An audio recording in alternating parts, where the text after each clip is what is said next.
What's up? How's it going?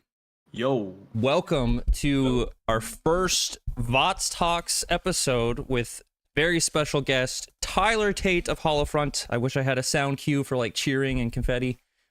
But yeah, everyone, round of applause. Yes, yes. So this style of stream has been something I've wanted to do for like 6 years. So I'm glad that it's finally coming together. And Tyler, thank you so much for being on.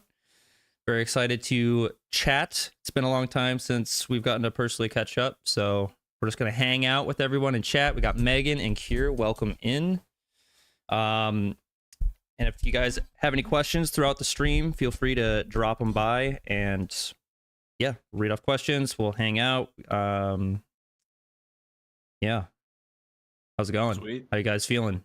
Yeah, I'm great, man. I'm just ready to chat. I'm sorry I had to cancel on you guys last week. Yeah, you motherfucker.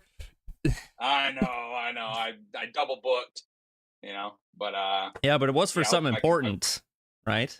Yeah, lawsuits and stuff, fun stuff. I don't know if who's all in here yet, but yeah, Holofront being sued, fun stuff. That's from your insurance company, right?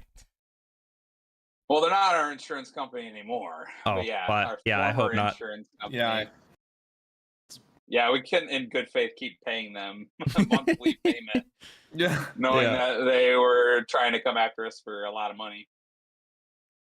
Yeah, I think it's pretty close to being done though, so I'm happy about that. Yeah. Oh, that's good. That's good.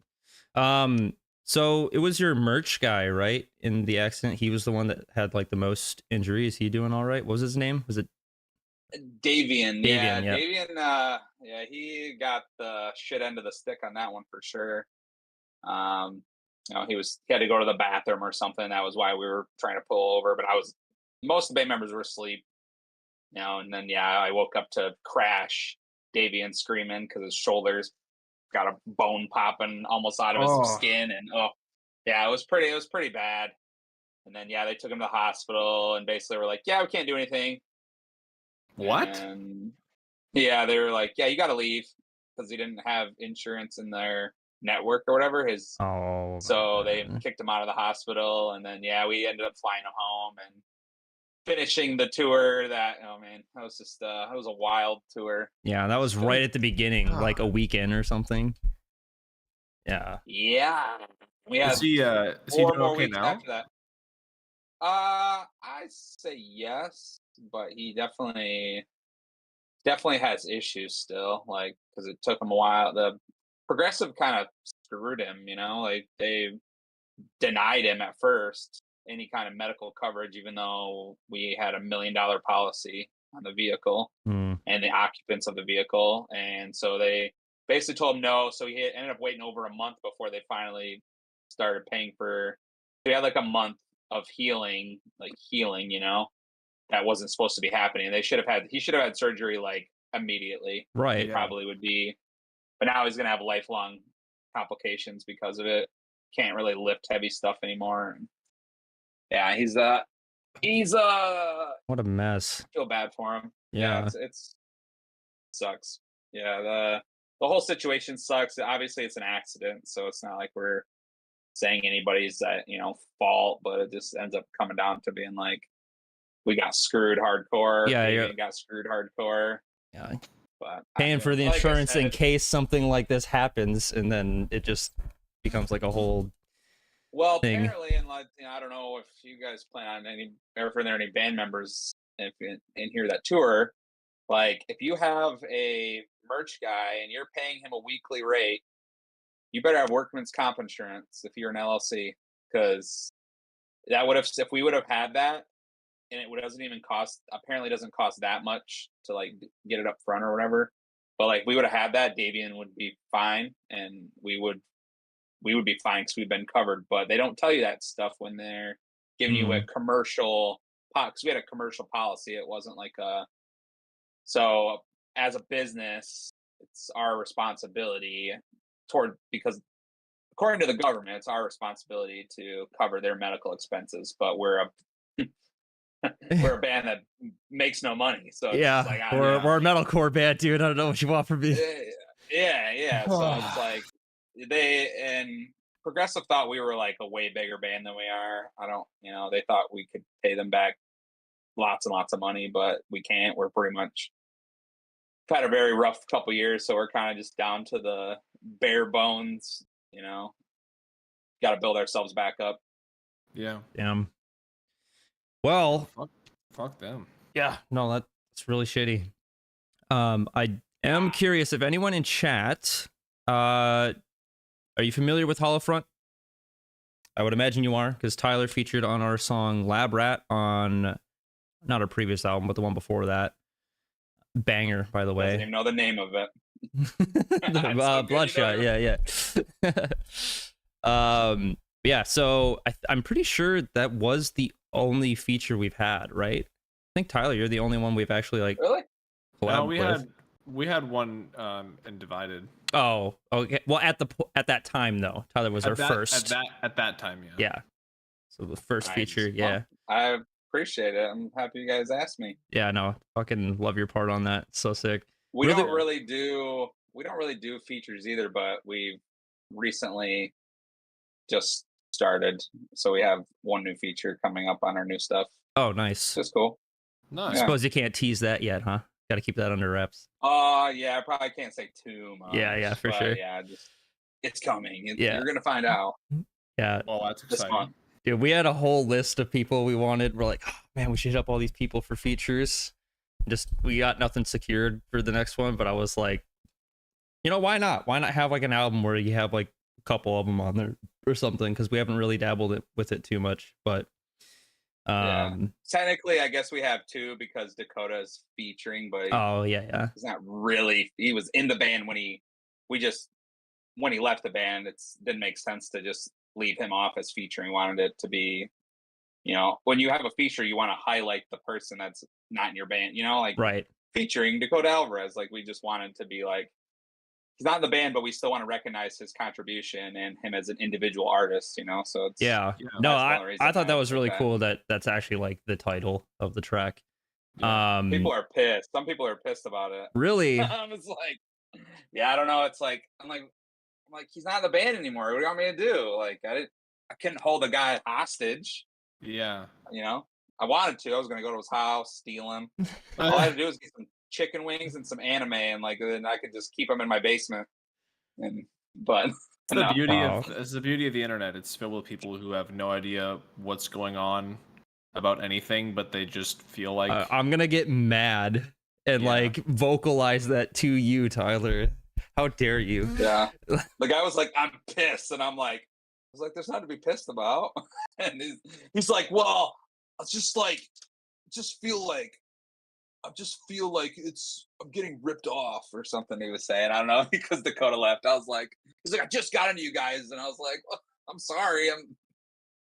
I'm sure you're way more hurt about it than I am. Well, even if that's the case, you got 5 years of a relationship. Yeah. That catalog's still there. Yeah, and here's the brand new songs.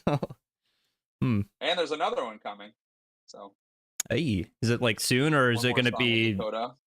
Are these going to be on the album? Oh, sorry, I'm asking too many questions.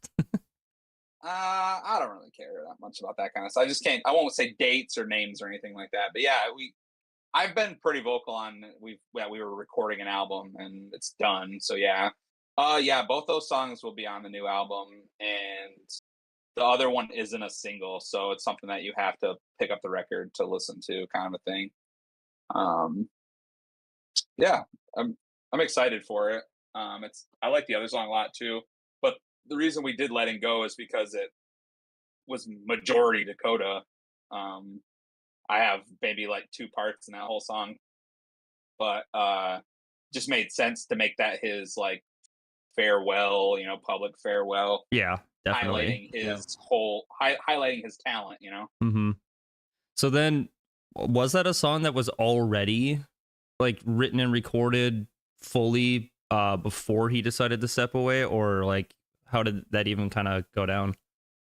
Not fully, because I hadn't recorded my parts yet. So like all the singing was done for both songs, and then there was like one extra part in the other song that we haven't released that Dakota sent us something a couple months ago. He finished it with us. So he was, even after he quit, he helped finish the song. That's cool. So but yeah, like we wrote those songs in kind of a weird place. The first one we actually wrote like a month after we got out of Atrium, so 2021. So that song's over 2 years been old sitting already. on it for a minute. Yeah. Yeah, and I just kind of sat there forgotten. And then when Dakota left, we were like, well, I guess we got to finish this song, finish the other song. Letting Go was done about a little under a year ago now, because he did that one. I wasn't even involved in that song at all. Like, I wasn't even there when it was written, which is very weird for me, but we can get into that later. But I was just very depressed, and I was honestly almost going to quit Holofront myself at the time. So I was just like, I had once we got back from August Burns Red, like, didn't really make any money because we made some rookie mistakes. And to be honest, we weren't very well guided, in my opinion. We weren't very well guided into the touring. We were just kind of like, do your thing. And it's just like, but no one's watching us that knows what they're doing. And we're just kind of like floundering at points, like bought too much merch because we thought August Burns Red, like, oh, August Burns Red, like, we got to make sure we have and we came home with way more merch than we wanted to come home with. So I didn't make any money. Got home, I got a letter in the mail about the lawsuit. As soon as I got home, it was waiting for me. So I was just kind of like, I'm sick of this band. I was like, I'm sick of this shit. I was like, I'm 30, I'm 32. I have nothing to show. I don't have my own house. I don't have my own things. I'm like, I'm fucking tired of being in a band. But then, for me, it's my life's always been like a roller coaster of emotions. So at my low point, I was just like, yeah, I'm gonna let Dakota and Lee do their own thing on that song. And I kind of just sat back, and I don't even think I honestly, and it sounds bad because now it's totally different now, but like, I didn't even listen to that. Like, they set that song and I didn't even listen to it. I was like, which is very not me, I was very in a bad place mentally, which is where Dakota was, and eventually he couldn't take it, with all the shit with the lawsuit and all the shit with just internal stuff, man. Being in a band isn't,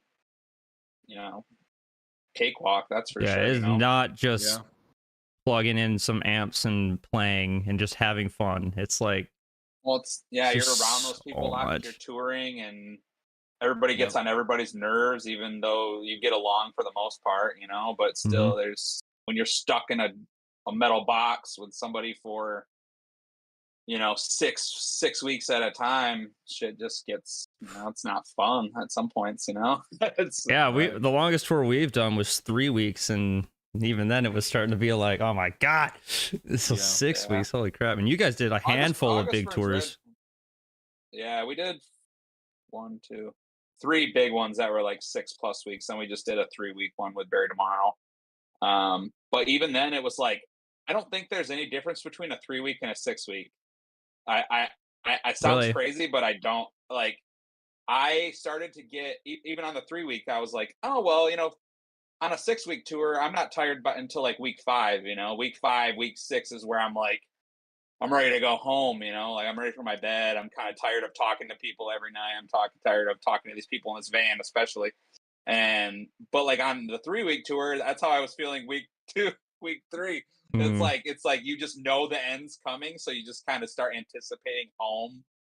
And I have kids, so I have a little bit, and Lee has a daughter, so we're just kind of like, man, we miss our kids. We want to go home to our kids and to our beds and to our lives. And that's the place we're all in right now. Our label, when we talked about touring with them, kind of from the get-go, they were like talking about getting us on, semi-small tours like in Australia and stuff like that and overseas, and we're like, no. We're like, no. I'm not going overseas. Yeah, and they're like, well, how long are you willing to be on the road? And we're like, 2 weeks. Like, 3 of us are dads now. We don't want, like, we're down to tour. If it was like some really big opportunity, we maybe consider going longer. But if it's anything like mid-range or smaller, like, we're just past the point. We've been a band for almost 10 years now. Like, we've done it. Don't need to lose more money. Don't need to stress. Don't need to be away from family. We can Plus the fact that it's just with the current times, we don't have to, like the way maybe 10 years ago, that is what you had to do as a band if you really wanted it to happen. Yeah. But yeah, you don't have to. You're not like constrained, forced to do that anymore. So it's like, yeah, if we could just be at home and enjoy our lives. You can make money on the internet if you're smart. You know? Yeah. That's honestly what Holofront was doing. Like we were before we signed, like we were very independent.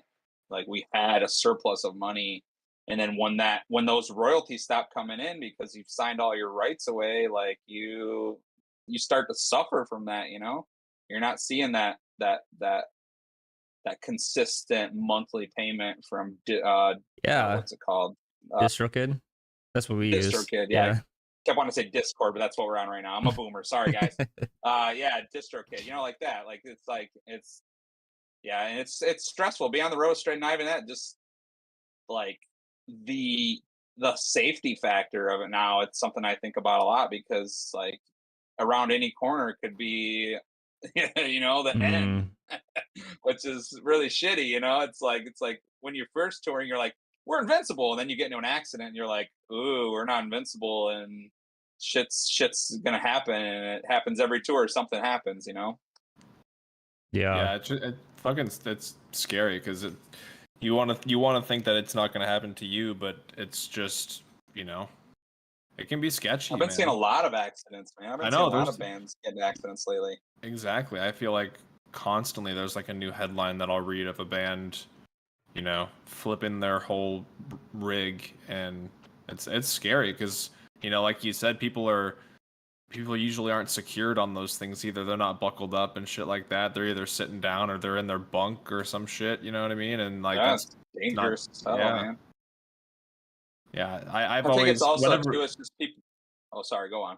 Oh no, I was just gonna say that I that always gave me a lot of anxiety because, you know, you go to bed after a show when you're not the one driving and it's like 2 a.m, and I always had a hard time falling asleep because I'm always like, well, I could just go to bed and wake up fucking mangled to pieces, you know what I mean?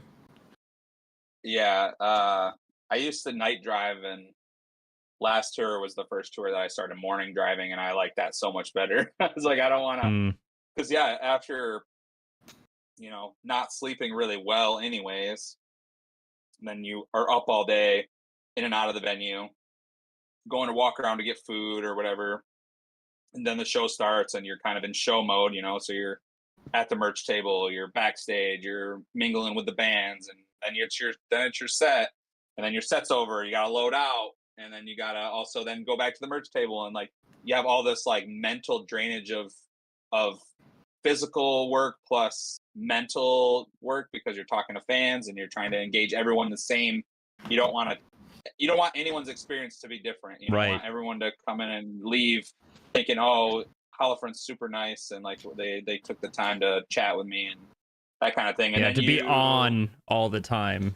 And that's not even before the show's over, you know, and then the show's over, and then you're actually, you know, waiting to load out merch, and you're moving your van around, and then it's almost midnight, and then you have a 8-hour drive to the next place, so you got to do at least a few hours, you know. So it's tiring, man. Then it's 2:00, 3 a.m. You're like, I gotta pull over, like I can't drive anymore. Dude, yeah, that makes me think. Our first time in Canada, we were like that. I don't know, somewhere in the mountains, middle of the night, in a blizzard or whatever, and we're just like, dude, we can't. I'm so tired. So we pull over.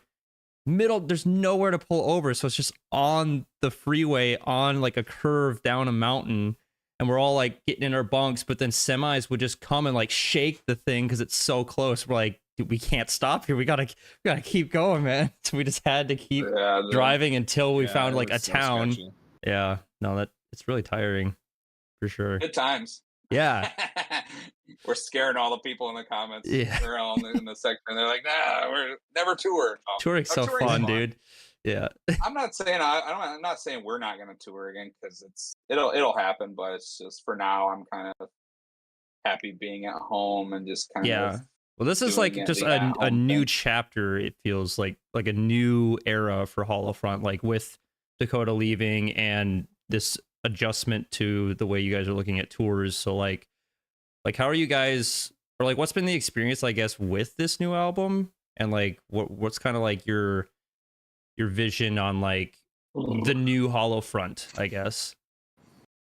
It's weird because it's like it's almost like we're going backwards a little bit, just because, like, let's take, and I think we were talking about this earlier. We can talk about how Lee was kind of has always been around, kind of a Oh thing. yeah, like, yeah, we can Lee's, start there, because like yeah, a 'cause lot of that's people kinda didn't like, know that. 'cause, yeah, I'm an original member, but I'm not even the first member. Like those dudes are long gone. Like, they hit me up and asked me to try out, and I was just like, I don't really want to try out for any shitty local bands. And that's how I felt at the time. I was very jaded by music. I'd given up for a few years, but I needed a hobby, so I was like, I'll try it. And then we get to the part where we're like, oh, we should try to record something, and that's how I met Lee. Lee was just like an at-home producer who's charging like $200 a song at the time, just cheap, but it was good quality for what he was doing. And then we went Mhm. in with like we had material, but it wasn't like fleshed out. And Lee is like, yeah, this is like okay, but like you need to add leads and atmosphere and this and that and this. Everything that made Hollow Front came from Lee.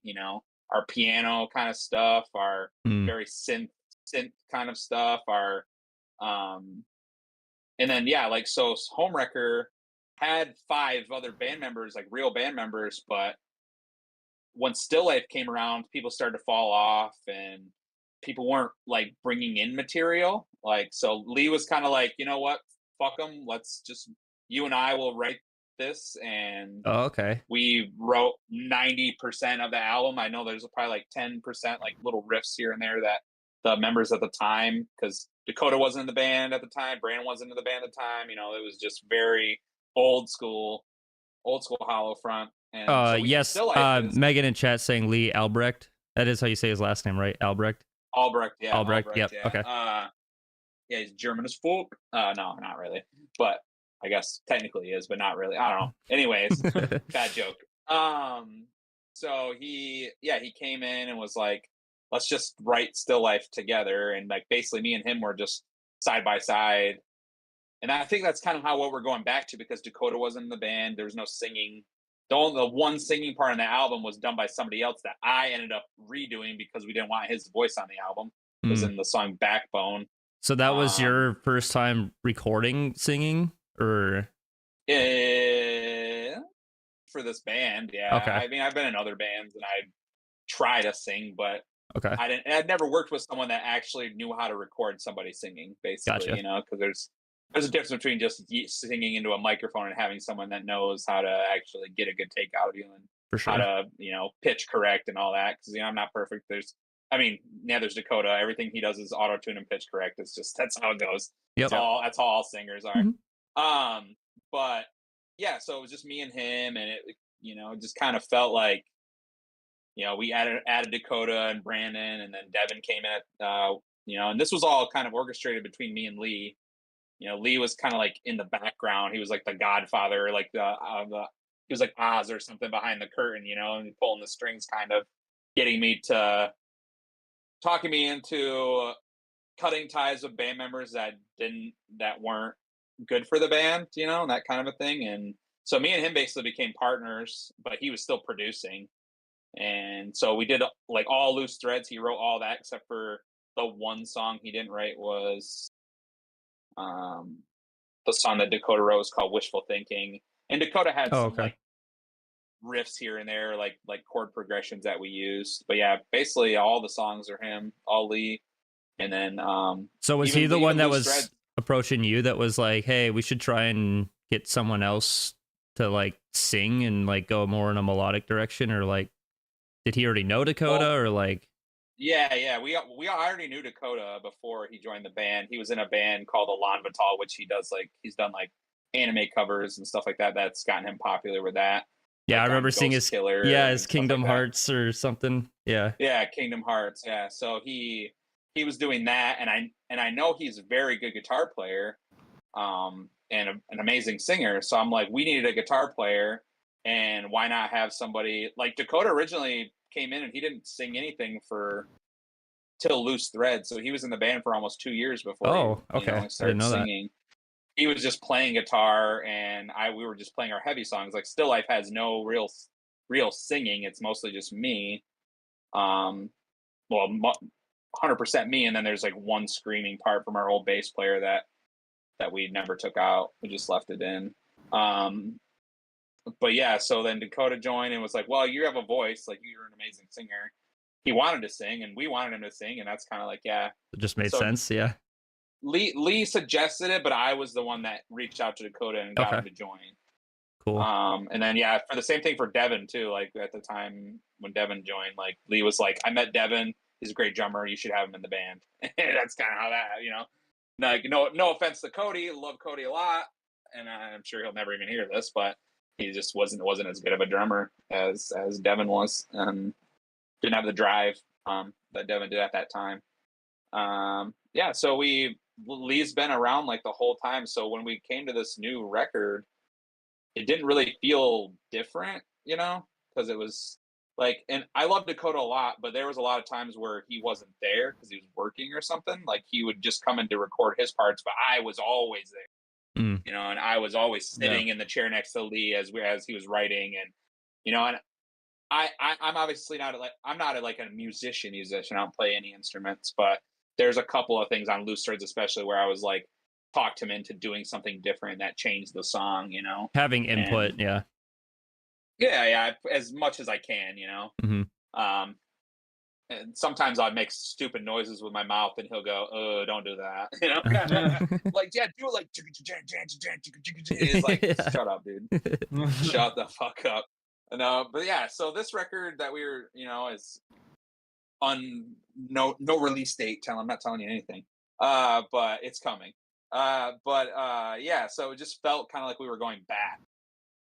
And yeah, because before we went live, we were kind of talking about the Atrium experience for the previous record. So yeah, how we didn't get into that. We wanted to save it for the conversation. But so that's how you guys were writing and how the dynamic was functioning. And then you guys get signed to UNFD, and then you're like, okay, let's go to Atrium. Let's go to a studio to write and record instead of it being all at home. So how was all that? You know, it was a good experience. Like, I think personally it was a waste of time. I think I told you that. Like, it was kind of, you know, we left to go to Pennsylvania for a month, and just we were on their schedule, so we were only working, you know, certain hours of the day, and it's just not how we function. You know, like me and Lee would be up till like 6, 7 in the morning, you know, recording, and just like sometimes, you know, like I think when he wrote Ghosted, it was like 7 a.m. and I was like half asleep on the couch, and I can tell this story now because it's been years, but he was our producer, so we were paying him per song, and so he's like, I'm famously the guy in the band that doesn't like the really heavy stuff, heavy stuff. Like I'm just not that. I just don't enjoy that kind of music anymore, really. So he's like, it's super heavy, and I was like, don't want it. And he goes, I'll give it to you for free. And I'm like, all right. Dude, I love that one. Yeah, I mean, it's okay. It's one of my least favorite songs, but dude, it's so good. Come on. That's why we write those kind of songs, though, is to have variety, you know. Like we can do heavy songs like that, and then we can do lighter songs, you know. Like that's just, we don't want to be one or the other. We want to be all of it, you know, everything. Whatever that's the Holofront sound. So yeah, don't tell me what to do. I'm going to do whatever I want. But yeah, so going to Atrium was a definite change. They went from hanging out with just me and Lee at a computer for hours and hours to being separated, because at Atrium they have they have Carson and they have Grant, and Carson he records all the instrumentals, and then Grant does all the vocals. So we were split the whole time. There was no real There was no real collaboration between Lee and us on vocals, or us on instrumentals, and it was I think looking back on it, like I understand some people's gripe with it, because it feels very formulaic kind of, and that was kind of like what we wanted, a cohesive album, So we wanted all the songs to have a similar feel, but I think it kind of like it did okay, but it didn't do as well as Loose Threads. And Mm. I think that going forward, even though Dakota won't be in the band, we haven't gone backwards in our sound, but we've kind of incorporated more of those elements that we were doing on Loose Threads, but Gotcha. newer and different. Yeah, so that's what you Um, were saying, how it's like you're going back to kind of the roots of like how you go about producing and creating the songs, but still wanting to progress Yeah. and keep trying new things. And yeah, we will be self-produced forever now. We're not gonna go to some, and it's nothing against Atrium, but they're not as invested in Holofront as we are. Like no one's gonna be as invested in your music as you are. And if you have a producer such as Lee who can create quality recordings, and like that's a no-brainer. Like why would you spend all the money, all the time, like you said, just a month away, so you're just like at a you're studio for a away month. from home, and like I was saying, there was no kitchen. There was no, and we were in like a small ass town. Like there was nothing around. There was like a Rite Aid down the street or something. That was like the extent of what was in the town. And it was like a 30-minute drive to go to like the actual town. And there was no shower, so we had to leave to go to shower, and we didn't have any way to cook, so I was door dashing like crazy. I spent well over $1,000 in DoorDash just that month, just trying to live. And yeah, it was just like, and I think the music kind of suffered because we were, and not to talk shit about UNFD either, but we were kind of rushed into going. Like we signed with them in August, it was announced in December, and they were like, well, you're going to Atrium in February. So that was just like, this is the plan, do it, guys.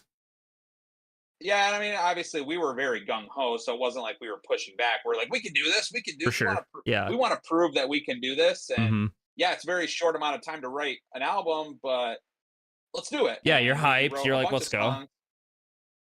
We wrote a bunch of songs. Wearing Thin was one of them, and that ended up just being a single, so that didn't go on the record. So we had to produce more songs, and then we ended up being like, well, let's do like 12 songs, and that's more songs than we've ever done, and that ended up being like, well, let's pull from Lee's pulling instrumentals that he wrote 5 years ago. Oh, that sounds cool. We can use that. And it wasn't like it just the dynamic changed so much on that record that I think it was just different versus Loose Threads and Still Life and Home Wrecker, which is all very, I would say more Still Life and Loose Threads together, because even with Home Wrecker, Lee wasn't really pulling all the strings. He was just kind of helping weave the web, whereas now he's the spider master. Yeah. Yeah, and it was cool. It was a cool experience. I've always wanted to like travel to a studio and do the studio thing.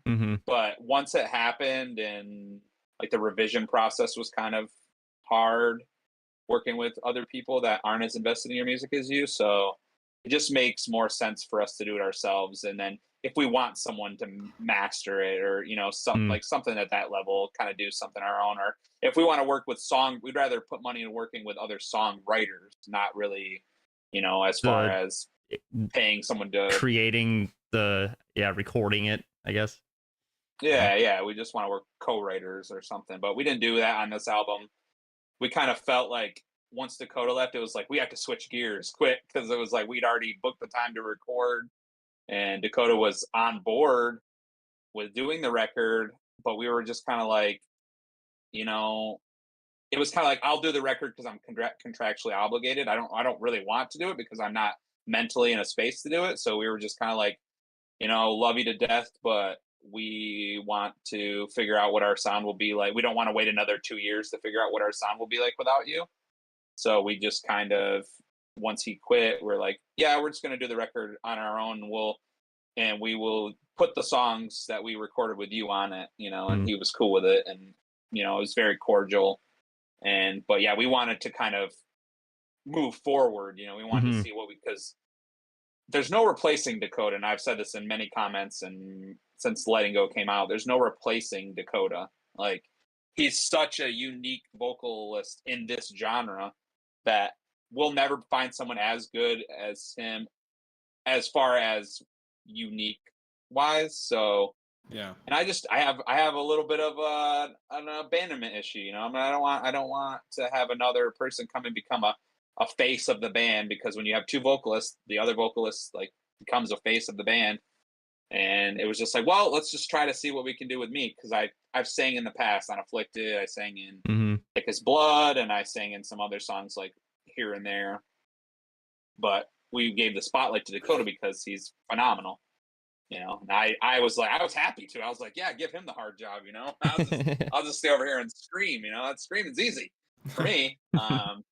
So he, you know, wanted, you know, he moved on, and so we decided to just kind of, and me and Lee sat in his house for over a month writing a new record, and yeah, it was fun. We had a lot of good times, but it was also a little different because it used to be like, it used to be everyone was there. You know, Dakota would be there when it wasn't working. Brandon would always be there, and just the mental health of this band has been so low for so long. It was just me and Lee. Brandon didn't come, even though he was still in the band. Just very disconnected, but I was just like hyper focused, and Lee was hyper focused. So we kind of took charge and made it happen. No, I think that's really cool that if that's like just the way you guys were thinking about it and trying to roll it out, like, yeah, we'll have the songs with Dakota on it just because I just think that's really cool that he's still on it, but as a feature. But then the other songs are just like, this is us now. I think that was really cool to hear you say, like, oh, we don't want to have like this full record with Dakota, because then it's like, well, we have a record that we're going to have to like push for a certain amount of time and then write a whole new record after that to find what we actually are right now. And so I like that you guys are just kind of taking that and running with it. And we definitely took some risks. We have a couple of radio-esque type songs on this one. Oh fuck yeah, dude. Let's go. Not to scare anybody in there if any of our heavy fans in here or not. But you're hyping me up. We have really heavy songs, but we also have songs that I sing a majority of the song, and there's like very minimal screaming, you know, like I'm excited for that. Yeah. Yeah, I think they're good. That's you biased motherfucker. Yeah. I am definitely biased, but I'm hoping people think the same thing. I know I'll probably get compared to Dakota a lot. You know, Dakota was better, or this, or maybe people would be like, "Oh, I like Tyler better." But we're just so different. There's no comparison. Right. Yeah. I think that's a good thing. I don't like when bands, you know, switch vocalists and you have one vocalist or the new vocalist is trying to do what the old vocalist did. I felt that way when 3 Days Grace got a new vocalist, you know, back in the day. I felt like that dude has been trying to do what Adam Gontier was doing, and it just always feels not as good. So when the new vocalist is just a whole new style altogether, I feel like that's so much better for the band. Yeah, separates Dakota's got that like soulful R&B kind of like background, you know. He was kind of just as a kid growing up in that kind of, and then obviously got into metal and stuff like that. And I'm the opposite.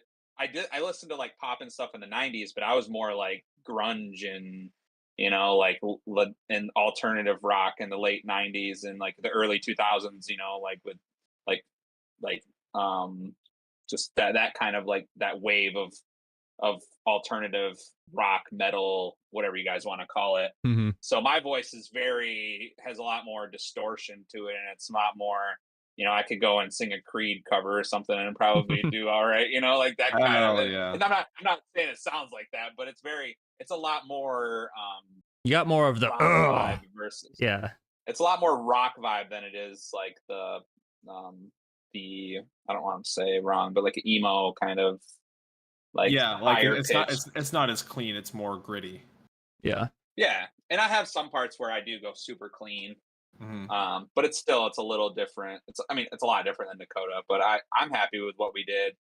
But I'm definitely nervous about it just because nobody likes change. Yeah. And this is a big change.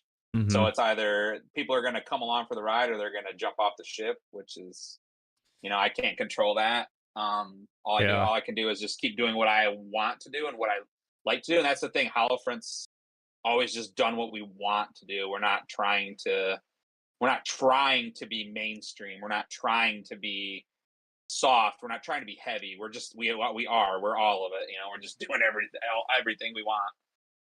Yeah, and I think that's why you guys are such a good band. And I think that's, I don't know, I like that we got to do that tour together because I had heard your guys' name and I only knew Don't Fall Asleep, but Right. at the time, but then just doing that little run together and then getting to know you guys and just I just feel like, I don't know, just the way you feel and approach and just look at your band, I really resonate with it. So I feel like that's why we got along so well, because it's like, Yeah. just, you're a genuine dude that just is honestly just trying, has a passion for music and just trying to make it, you know. There's not like any, oh, I'm just trying to be cool guy, or oh, I want to just be big or anything. So it's like, I don't know. Yeah. I love you and I love your band. Being big.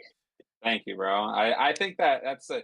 I feel the same. It's like we're and not trying to like pat ourselves on the back here, but we're authentic and genuine people. We just like you guys are the same way. You guys write the music that you want, regardless of what you think other people will think. You know, like you're writing your own style of music, or you're dipping into genres that sometimes don't mesh with this kind of industry. You know, and I think that's just the you know, and people say like I don't know if you guys get this at all, but they say oh Holofront's great, but they're mediocre. They're mediocre or they're like generic or Oh you yeah, know, all the time. it's like I don't give a fuck. I just like make it. I make music I like listening to, and if we put it out, I like it. You know, Yeah, so I'm gonna listen to it, so that's why I put it out. Yeah.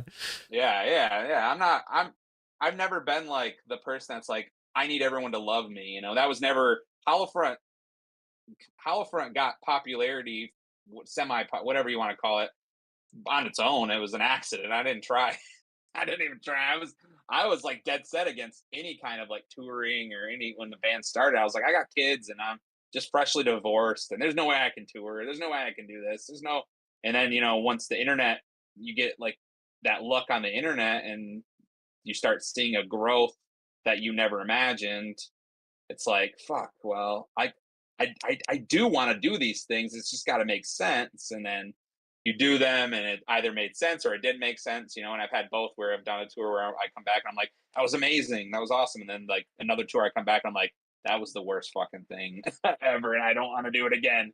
But yeah, I think just being genuine and authentic and just being yourself, there's nothing wrong with, there's a lot of bands out there that just portray ego, and I just don't Yeah. have that in me. I just don't care about the status quo or whatever people. I just want to do my own fucking thing. Mm-hmm. But I think feel that's the way to go about it. Like Yeah. we've always been in the same boat. We just never take ourselves seriously. That's why whenever we've done covers and stuff, we're like, we don't want to cover the new hot song on the radio that we don't even fucking listen to.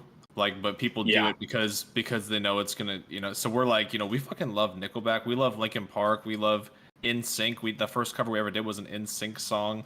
So like, we just like do that kind of shit. And with the genre thing, it's the same thing where we'll just write super mainstream rock, and it's just because we love mainstream rock. And if people call it mainstream, we're like, well, fucking yeah, it is, because we love that shit. And then we write super heavy deathcore shit because we have that side of us too, and we just do whatever. And it makes no sense, but yeah, it makes no sense. There'll be like a piano song or an acoustic song, or we just like write songs, and if we think it sounds cool, we're just gonna put it on an album.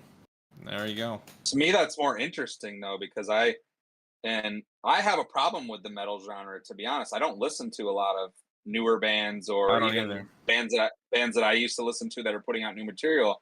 I'm just like worn out by how every song sounds the same, and there's probably someone out there that says Holofront's the same way, which I'm not going to argue with them. That's your opinion. Mm-hmm. But I think that's like if you can have one song that's like just heavy as fuck, no real singing in it, just like beat your face in, and then the next song is about it's softer with singing through the most of it, with about love or about losing love or anything. It's like Yeah. It's like, man, that's just, I like that juxtaposition, man. I don't want to.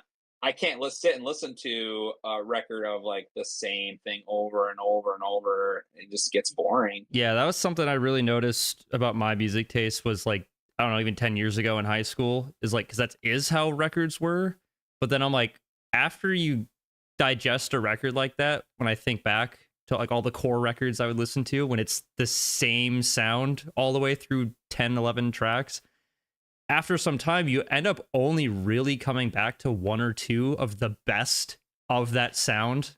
And the rest kind of just become like, oh yeah, I like that song, but I skip it every time it comes on because it's like, I'm not in the mood to listen to that. What it used to be for us, like when we first started our first EP and our first album, was really just like, it was like rock songs mixed with metalcore into one song, where it would just be like, sometimes it wouldn't even make sense, where it'd be like almost a slow rock song, and then Christian would just come in with like his fucking deathcore screams, and it was just like, we'd always blended the two into like songs, which was kind of interesting, but it also was hard for a lot of people to listen to who, people who liked the singing but didn't like the screaming. It was hard for them to sit through a full song, and vice versa, people who liked the screaming but didn't want to hear the singing.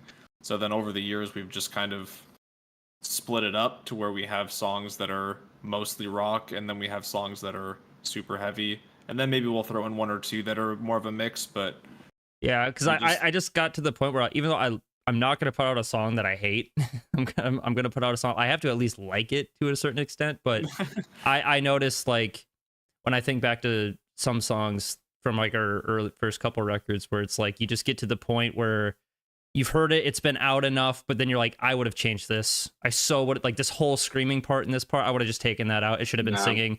So we're like, okay, why not? Like, why not just, we like this type, we like this type. We don't want to force, because I think that during our earlier stuff, I think that's where you're trying to find your thing. You're just like, I don't want to like just rip off other stuff. I kind of want to write my own thing. So we're like, okay, let's do like literal Nickelback riffs and singing, and then like an Asking Alexandria chug breakdown or something. And it's like, it can be cool, but I'm just like, yeah, I get why people aren't really into it, like super into it, because I'm not super into it. You think back, and then it's like, if you had the rock song, but you took out the heavy parts, the rock song probably would have done a lot better. And I was like, I almost want to re-release shit, because I'm just like, it'd be better, take that breakdown, throw it in a heavy song, and then keep this light, keep this heavy.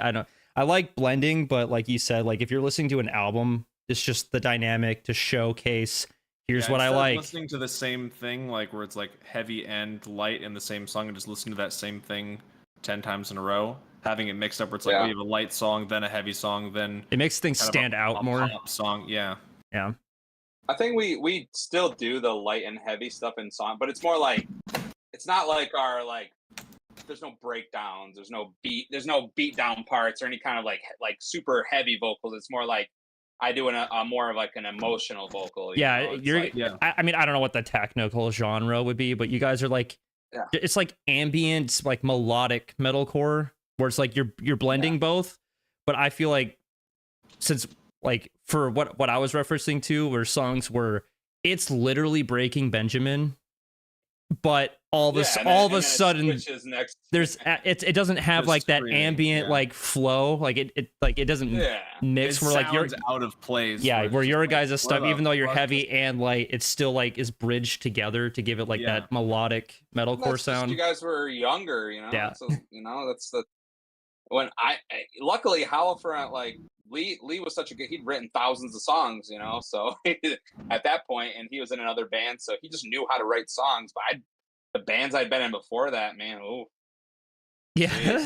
going back and listening to your high school band's music is just like, oh god. Luckily, I don't have any recordings. Yeah, I do too. But I wish I could go back and listen. Oh man, that's brave. My very first recording I ever did was in 2005. Oh. And holy shit, it was bad. I was doing pig squeal. I was doing everything of the time, pig squeals and all sorts of whatever all the song titles were like super long sentences, where you could never fucking remember what the song was titled, so you just called it by like the first couple of words. I would listen to it. I'd put it on the internet just so people like, damn, he's way better, but it's Yeah. bad. It's so bad. No, I think that stuff is cool to just to reference because a lot of people won't even get into trying to do music or pursue something because they feel like you have to immediately be really good at it. So it's almost nice to see, you know, if artists that you listen to, you see where they started and see that they were really shit at one point, and then just, you know, over the course of many years and a lot of dedication got better. So Yeah, I think I have people that reach out and be like, "How did you start doing vocals? And how did you get good? And how did you do this?" And I'm like, "I'm still working on it. You know, it's yeah. you never stop working." Mm-hmm. But they go like, "How long you been doing vocals?" And I'm like, "20 years." And they're like, "Holy shit!" You know, like that's. Yeah. And they're like, "How long you been doing vocals?" A couple months. Like, you have a fucking ways to go. Yeah. Don't get discouraged. Like honestly, I worked with a couple of vocalists a couple summers ago just for fun, you know, just see what I could do and help them wise. And these people were on a way better starting foot than I was. I was terrible. I was awful. And you know, it's like it's just a lot of practice and determination, and like you can't give up. And it's literally the only thing I've ever kept with, like throughout my, you know, I've had other dreams besides music, but this was like Oh, like the what? one that I was able to. Ah, man, all right. Like I wanted to be a writer, a novelist. Really? Ooh. That's yeah, it's still on my list of. I think if I died and I didn't do at least put out one book or just at least finish something, I think that would be a regret of mine. So Like that's something I definitely what want to. kind of book, or like, do you have any ideas that you're like, oh, one day I have like this character, this story, or Yeah, like what's your genre? Oh well, it varies. I don't just like music. I don't read just one genre. You know, so I was super big into fantasy when I was a kid. Like that was the super vibe big, I was like, getting. I'm like, what's your fantasy world that you're like, I got to get this in a book? I I've kind of drifted away from fantasy as I've gotten older, but I do like I like darker, like more adult kind of style fantasy stuff like Game of Thrones, and Oh that's yeah. as a popular example. But like, I just don't like if I ever do it, it'll never be like, oh, you know, the elves and the dwarves and the, you know, like they're going on a Right. quest, you know, like that kind of thing. I don't know. I'm like more into like assassins and that kind of shit. If I was Yeah, I gonna like do when it's something, more like, grounded and political and focusing on. yeah, Yeah. it's like very little there's magic, but it's not like, you know, you don't have a wizard popping out and you shall not pass, you know, like that Yeah. kind of shit. Like I don't there's nothing like that as far as that interests me anymore. But I honestly, and then I like thrillers, like mystery novels and like Stephen King or like Dean Koontz or any of those kind of like supernatural kind of writers. And Megan then in for a while I chat. was super Oh, big into. sorry. Oh, Megan in chat No, was no, just what's like the 50 chat thing? Shades of Grey, right? That's Yeah. yeah. Yeah, well, isn't that you over there? No, Isn't no, there it's just you, about me. If you want to write my Christian Grey? next book, we can collab on that, dude. Hey, bro, Oh if it God. gets me rich and famous, I will. Oh I my I'll will set god. that do one it. out. More rich. I don't want to be. I want to be rich, not famous. Just Oh give yeah. me money. I don't Yeah. want no one to bother me. Yeah. But yeah. Yeah, nothing like that. You know, I don't know. I was big into kind of like young adult kind of stuff for a while because I think like I like to write books for my kids, like write a book for my kids. You Hmm. know, like kind of like something that, you know, I'm not saying I'd ever want to be J.K. Rowling, you know, because I don't know if that's possible, but I would like to at least. Those are my three main things, like either dark fantasy, some kind of like, you know, thriller kind of thing, or like a young adult kind of thing. I had one book idea where, because when my grandpa died, I was kind of like, you know, feeling out that kind of like, we had a really weird relationship. It was close, but like he was very like old school. So I had like this idea of like, kid goes, you know, gets shipped off to live with his grandpa he's never met, kind of a thing, or hasn't met, you know, and like it's kind of like Hmm. I don't know, if you were gonna like if you saw it in like a movie, it's kind of just like one of them like old, like at the end they, you know, they figure out each other, and it's Yeah. like a love Yeah. thing, you know. Yeah. Oh, it's awesome. Yeah, That- they if I was don't ever see eye gonna- to eye at first, and then they grow to love each other. Yeah, I was an asshole kid, so that's how I would say my grandpa was an asshole adult. So it was just kind of like a couple assholes, you know, just kind of Yep. coexisting, you know. But yeah, that those are kind of like where I sit as far as the few different kind of genres that I would write if Dude, I ever. That's dope. My I love problem that. is just making myself do it, and that's the hardest part, is making yourself do it. Music is a lot easier for me because I just, you know, I'm so used to it now. It's just easy, you know. I don't write any of the instruments, you know. I just kind of come in and do my thing over top of them. Mm-hmm. And then you said there was a couple of things. So writing, and then Oh shit! I want this one's way old. I wanted to be a nature photographer, like an animal photographer at one point. Like Okay. so I think I was like 12 when I got a camera, and this is back when film was, you know, there's not really digital stuff yet, so it was all this. I had to go get it, you know, processed or whatever they called it. And then like I got a camera and I went down and I took some pictures of some ducks and they attacked me. So Oh my god. I got attacked by like 4 ducks. I'm returning this camera right now. Dude, birds can be nasty. Yeah.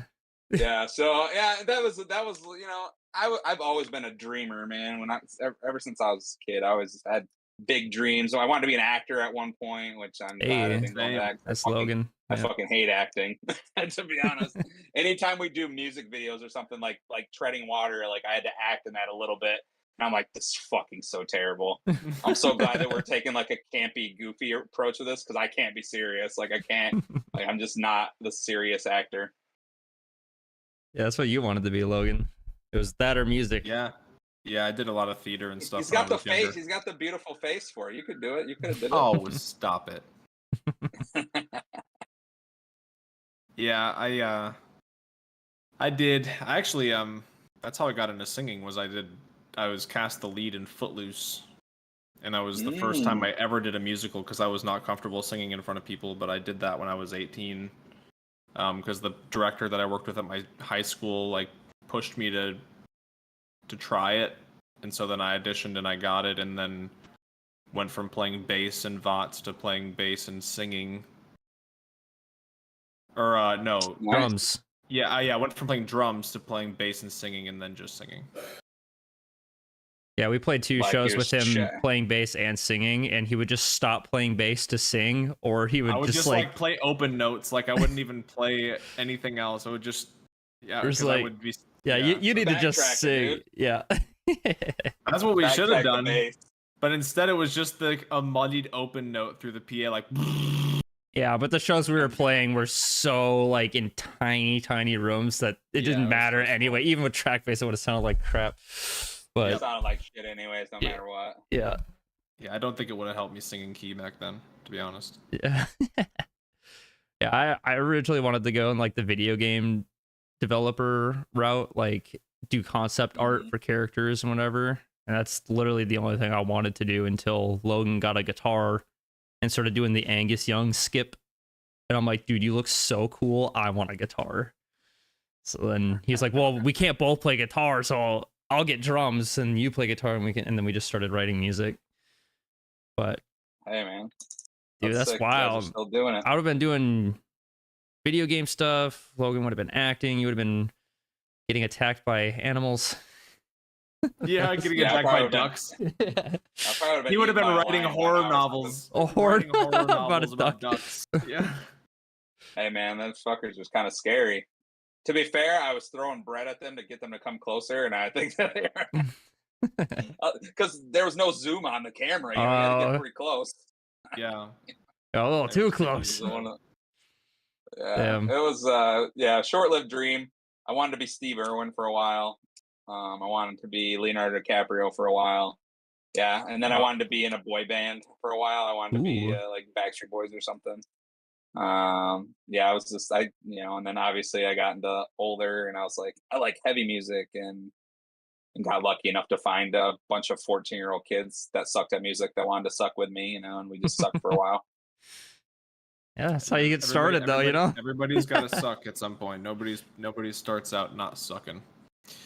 I think the best advantage that I had in with music is literally having a band. Like a lot of these kids nowadays are just screaming on the internet. You know, they don't have.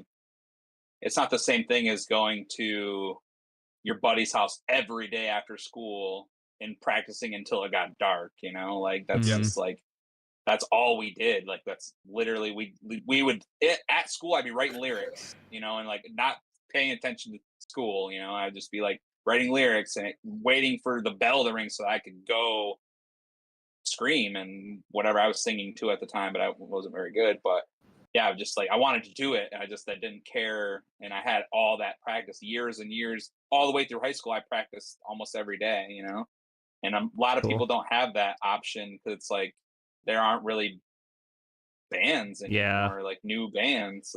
Yeah. Like even around here, it's like I don't know any of like the local band. There's not really. When I started Hollow Front, there was like 6 or 7 decently known metalcore bands in Grand Rapids, and now there's none. You know, there might be 2, 3, and not even that. They're just not. They don't play with frequency anymore. You know, it's Yeah. No, the a Minnesota different scene time. was really fucking cool back in the day, like 15 Yeah, it years was- ago. It was dope as fuck. The shows Yeah.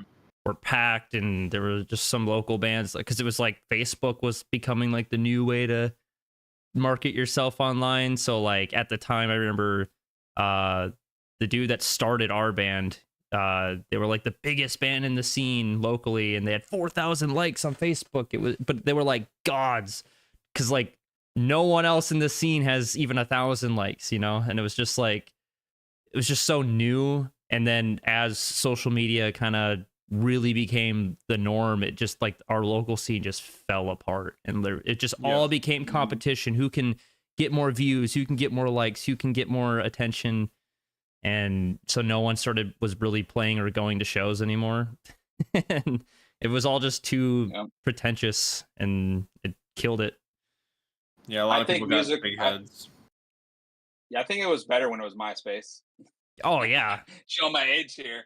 But yeah, I think it was. I don't know. We just had a lot more fun with music when it was MySpace. Facebook kind of, and now nobody gives a fuck about Facebook as far Yeah. as music goes. You Yeah. know, like everyone's just doom scrolling. No one really cares about music on there. It's music's other places. Mm-hmm. I open Facebook maybe once a month. I don't even hardly touch it. Well, I use Facebook Messenger because that's what we use for the band chat. But the actual like going on Facebook, I just never use it anymore. Yeah, I wish that I should be off it. Wait, I literally just scroll. I don't even post, or sometimes I post, but like don't really post, don't really comment. I just scroll. I don't know what I'm doing. That's all I do, and What do I do on Twitter? I need to just stop. Yeah, all of them. Instagram. I still do can't all call of it. I don't. Twitter anymore. It's Yeah. X. Oh, sorry. Yeah, not Twitter. X. My bad. Mine still hasn't updated. Mine still says Twitter. I don't think I still have. Yeah, I don't have automatic updates. So I have the whole. It changed and everything. It's an X now. It's not a bird. It's Yeah, just the X, same. and it says X. You know, and it flows off the tongue so much better than Twitter, don't you think? X. Yeah. I don't know. It's way cooler. You know, yeah, has no prestige. more tweeting. It's just posting now, which is very cool. No more tweeting. Yeah, I honestly hated Twitter before, so it's not really a big loss to me. I never was a fan. Oh, I hate Twitter. I use it, but I hate it. Yeah, Yeah, I think honestly, I don't really like any social media. I think it's all kind of I don't shitty. either. But unfortunately, we're in a business. age. Yeah, you have to. Like, if you're in a band, if you're not being social on social media, you're fucking up hardcore. Your band's never going anywhere. That's where I That's feel the I'm one at. thing that makes me want to play the Powerball is like I just want to go so I can hit the lottery, delete all my social media, and just never have to deal with any of that shit.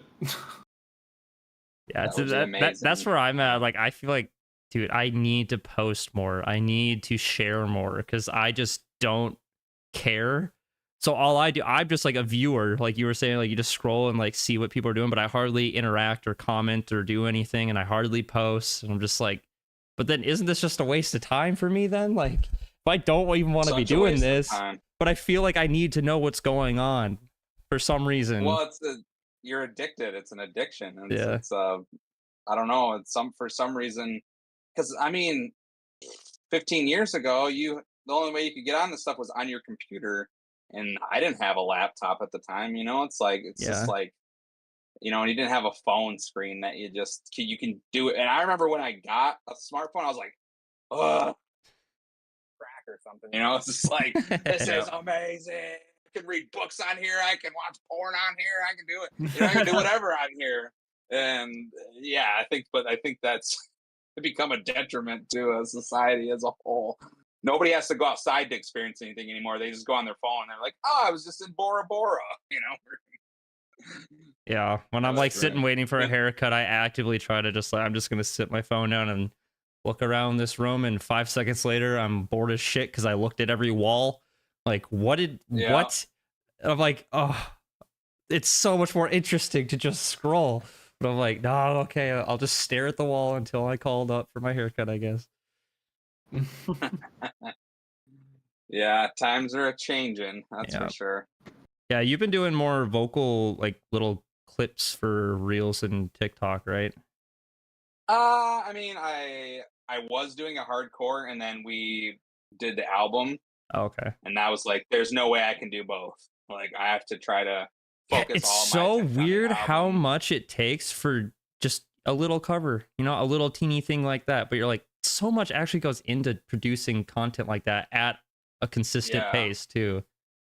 I was getting pretty good. I could do like 2 or 3 of them a day.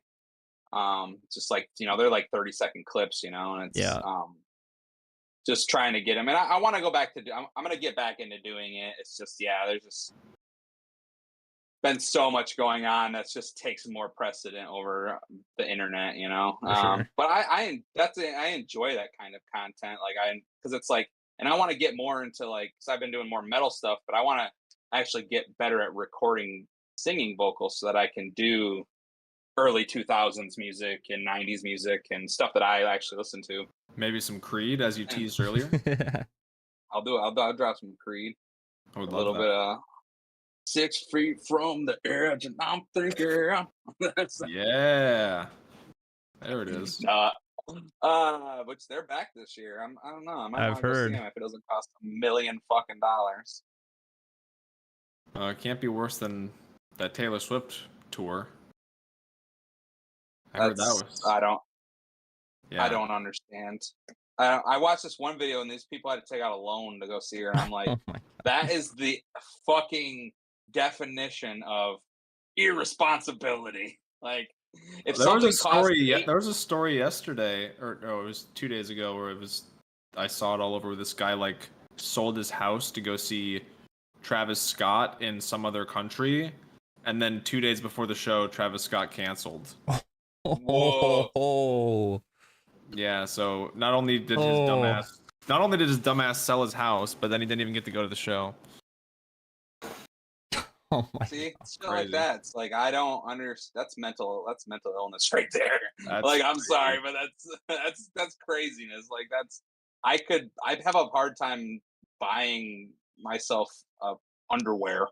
Like, I went to the store the other day, and I was like, I need some underwear, and I'm looking at the prices. I'm like, ooh, inflation's a bitch, Like, I'm like, this sucks. Yeah, the holes I have in my current ones are not too big yet. I think it lasts a little longer. Yeah. Yeah, so it's just like, yeah, I couldn't imagine like someone being like, if I was gonna spend that much money, it would be traveling, like an actual experience, like going somewhere and like not making it a thing about going to a concert or something. I'd be wanting to see the architecture or the nature in that place. I'd be wanting to like explore, not just like spend all my money to fly there to see some artist that I could see in America, and then be broke as fuck, don't have a house anymore. It's like, I don't understand people. It's wild. It was wild. No artist. I don't care who you are. I don't care if the Beatles were resurrected from the grave, like the dead ones, and like no concert is worth $8,000. There's nothing. There's nobody out there that per seat is worth that much. That's just fucking insanity. And it's crazy that there's people. It's crazy that there's people that are rich enough to just to spend money to do something like that. And it's like, oh yeah, whatever. They don't even have to think about it. Yeah, like that's how rich some people are. For the most part, though, I feel like as many people that like she plays like if we're going Taylor Swift, she plays massive arenas where there's like 50,000 people or something, you know, maybe plus more than that. There's not that many, you know, rich people, you know, like all these are poor people. Yeah. These are poor people making terrible decisions, even if they're buying like the cheapest seats at like $1,000 a pop or Oh my $500 a God. pop. Like So doing that expensive, per dude. person, like it's just like you're taking out a more extra mortgage on your house or something, you know, to be able to take your kids to a 2 hour concert, you know, it's like not worth it, you know. I saw Blink-182 like 7 years ago for $50 at Van Andel in Grand Rapids, and now their tickets are like in the hundreds upon hundreds because Tom DeLonge's back, and I'm like, man, not worth it, you know, like not worth it. Yeah, I think we just saw Fall Out Boy and Bring Me the Horizon, and tickets were like $40, which I thought was like That's pretty. amazing. I thought that was pretty cheap for like That is really for cheap. decent seating too. I'd I was pay like, that holy all shit. day long for two massive bands Yeah. like that. Those are, you Yeah. know, that's Yeah, amazing. it was an Like, outdoor festival, and I ran into a buddy there who was like on the lawn way in the back, and he was like, yeah, it was like $20 for like just set up shop wherever in the lawn area and just like watch them on the I hill. feel like I'm that's like, just the better, and I bet it was packed. oh, You know? dude, it You know, was. Taylor Swift's are packed too, but Yeah, it was super packed until lightning was striking, so they shut things down, and half the people left because they didn't wait it out. And then Fall Out Boy came out after it passed, and then yeah, so damn. like half the people were gone. But at that point, security couldn't contain people, so everyone just like got as close as they could. So it was still packed, but like that would have been crazy. Like, oh, I paid $20, and now I'm like front row at Fall Out Boy because I stuck out the lightning. Yeah, that happened to us. We were playing a zoo in Montana, like a legit zoo. That's an Yeah, interesting hell yeah. venue. Yeah, it was very interesting. Like we got there early and we got to just walk around the zoo and see the animals and shit that are just chilling. And Oh. yeah, and it started downpouring, and we're like, they might cancel the show, you know. Luckily, they Yeah. only pushed it back an hour, but it was like, I was like, man, this show might get canceled, which is, you know, bad for us because of merch and, you know, all that. I think we would have still got our guarantee, maybe not though. I'm not sure. I'm not sure how that would have worked. Yeah. But yeah, they were like, yeah, we don't know if it's gonna happen. And then like they villain of the story was, or not villain, not you're villain of the story, damn it. Yeah. I'm like, what were we doing? Void of Vision. Sorry, B got me. Void of Vision started and it was still downpouring. There was Oh no my God. lightning anymore though, so they were just getting like straight torrential rain on them. And I'm like, oh great, this is gonna be us in 20 minutes. And then when we got up there, it stopped raining. I was like, okay, sick. And then it was perfectly fine the rest of the time. But yeah, like I couldn't imagine. I probably would have been one of the people that left though if like the storm happened and like Fall Out Boy was taking forever. I'd have been like, yeah, you know, it was only $40. I'm out of here. Yeah. I would Yeah, probably well, do the same. yeah, it was just it was like a Saturday night or something. So like neither of us, me or Taylor, worked the next day. And she was like, I've never seen Fall Out Boy. I wanted to see him. I'm like, I like Fall Out Boy, but I could dip. But I'm like, I'm totally fine with just chilling. It was like an hour. Yeah. So it was still like just sitting in the car for an hour. But I mean, it worked out. It was fine. But I was like reading on Twitter, like when people were getting mad about it, and just like, I drove 5.5 hours to see Fall Out Boy and and then we had to leave, and I'm just like, oh my god, kind of what, obviously a lesser extent than selling your house, but still, just man, that would suck to make that 5.5, yeah, and then it just cancels, and you're like, fuck. But Yeah, yeah, you get back on the road and you're like an hour back home, and then you get a notification. All right, the doors are opening back up. You're yeah. like, oh, Yeah. even if I turn around now, I'm not gonna make it. Yeah. Yeah, I'm honestly, as I'm a musician, but I'm not like a big concert goer. Like I would never drive 5.5 hours. Like I used to go be. see Yeah, someone. not anymore, but yeah, I would drive to Chicago for a couple shows years ago. Yeah, we'd go to. Luckily, Chicago's like 3.5 hours away, and like Detroit's like 2 hours, 2.5 hours. So we would go to Detroit and those kind of places. And actually, Dakota and Brandon asked me to go with them next month to see Caskets. Oh, I don't know if you guys have Bust the listened to Fall. Caskets. Yeah, Caskets is freaking great. They're friends of ours, and we hung out with them before. And yeah, so I've thought about it. I was like, I'm not driving, but it depends on what I got going on. But I might travel to that concert and hang out with my good British buddies and Caskets. Yes. Yeah. Oh yeah. That's worth the trip if they're finally in the States and you're like, hey, more than just like, oh, I'm gonna drop, $60, drive 5 hours to watch a band that I've seen before or something like that. It's like, hey, yeah. Well, man, I really appreciate your time. I feel like probably should wrap it up here, but yeah, appreciate you coming on, and I'm super, super excited for all the new shit. Yeah, I want to hear these Creed songs. Yeah, these Radio Creed songs. Is there anything else you would like to say before we wrap things up here? Not really. All right, cool. Bye. Just kidding. See you later. I mean, I guess I'll just kind of be like, yeah, there's, Holofront it's different, but it's the same at the same time. So it's not like the music isn't like a huge shift, and my vocals obviously are still there. And it's still you and Lee. And I think that what we've done as far as taking a step forward should be I'm trying not to fuck this up, but it should be I guess I think people will like it. I think they'll accept it. I think it's not the same, but it's not too different. At the end of the day, if it's good, it's good, and it's Holofront, so it's gonna be good. So yeah, and we got another new single coming out in August, so that's okay. A little tease. So. Hype. Right around the corner. Which is August is tomorrow already. Yeah. That's freaking wild. It's the end of August. You heard it here, guys. So. New single from Holofront tomorrow in August. Yeah, it's leaked. It's leaked on Discord somewhere, maybe. No, I'm just kidding. Yeah, no, I appreciate you guys having me. I'm glad that we could reschedule and have this chat. Yeah, it was fun. Yeah, I'll hit you up again. Maybe we could do it again some other time. Maybe closer to an album release or something. But yeah, man, even just aside from the stream, just really good to see you, talk to you. It's been a while. Because the last time you guys were through, there was so much going on that it was like super brief. I understand it, but it was still good to see you then. But yeah, nice to actually chat. Hell yeah, dude. Well, you guys take it easy, and good luck with whatever you guys got going on. Yeah, hope you have a good rest of your day, man. All right, see you later. All right, good peace. To see you. Goodbye, stream. Thanks for hanging out, everybody. Yeah, sorry I wasn't reading chat that whole time. I just felt like... Yeah, I didn't want to cut Tyler off and read chat, but yeah, I do appreciate you guys sending messages, and I Megan, was Kier, Armando, Bella, of course. Yeah, I was reading some of your guys' stuff and chuckling to myself.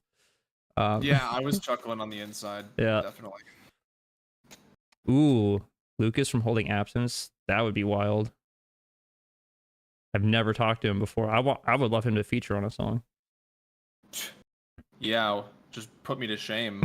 I would hate to sing on a song with him because that would make me sound terrible. Just have him do the whole thing. Yeah, just let him sing the whole fucking song at that point. God damn. Well, all right, you guys. Peace out. I probably maybe tomorrow or Wednesday. No, not Wednesday. Maybe tomorrow. I don't know. At some point, I'll do another members only stream because this was a public stream. Just wanted Tyler being on here to have more access to fans of Holofront and whatnot. But anyway, appreciate you guys. That was a lot of fun. Catch you in another one. Take it easy. Bye.